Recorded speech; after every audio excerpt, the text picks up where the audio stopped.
যেটা করতে চাই সব সময় তার উল্টোটাই হবে। ভাবলাম আজকে একটা ক্লে আর্ট করব আর তোমাদেরকে দেখাবো। কালকে ননদের মেয়ে আমার হাতে এই ক্লেটা দিয়ে বলেছিল সুন্দর করে একটা ক্লে আর্ট করতে, কিন্তু কি করব, আমি তো কোনো দিন ক্লে আর্ট করিনি। তাই অনেক ভিডিও দেখার পর ভাবলাম থাক, নিজের মনে যেইভাবে হয় সেইভাবেই করি। আমার একটা কৌটো আছে, এই কৌটোটার মধ্যে আমি সব সাজার জিনিস টুকটাক রাখি। ভাবলাম এটাকে একটু মেকওভার করি, কিন্তু দেখো করার পর দেখছি না ভালো লাগছে না। কিন্তু যতক্ষণে দেখলাম যে ভালো লাগছে না ততক্ষণে তো আমি সব ক্লেকে একসাথে করে ফেলেছি। তবুও ভাবলাম না থাক, শেষ মুহূর্ত অবধি দেখি কেমন হয়। সেই ভেবেই অনেক চেষ্টা করছি, হয়তো প্রথমবার দেখে ঠিকঠাক হচ্ছে না। প্রথমে ডিজাইনটাকে ঘেটে সব এক করে দিয়েছি। ভাবলাম এখন একটু মার্বেলের মতো লাগবে, হয়তো ভালো লাগতে পারে, সেই ভেবেই করছিলাম।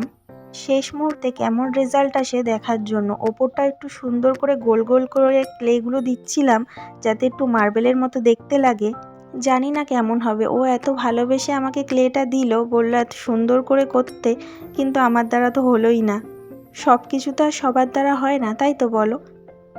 সব করার পর ভাবছিলাম কেন যে নিজের মনের মতো করতে যাচ্ছিলাম, ভিডিও দেখে করলেই হয়তো ভালো হতো। লাস্টে কিছু না পেরে ভাবলাম পুরনো মডেলেই ফিরে আসি। আগে একবার করেছিলাম ক্লে দিয়ে আয়নার মধ্যে ফুল, হয়তো ওটা সবাই করেছিল। ভাবলাম ওরকমভাবেই করি। ক্লেটা তো নষ্ট করেই ফেলেছি, জানি না কি হবে। কে কে ক্লে আর্ট করতে গিয়ে এরকম ঘেটে ফেলেছো প্লিজ কমেন্টে জানিও।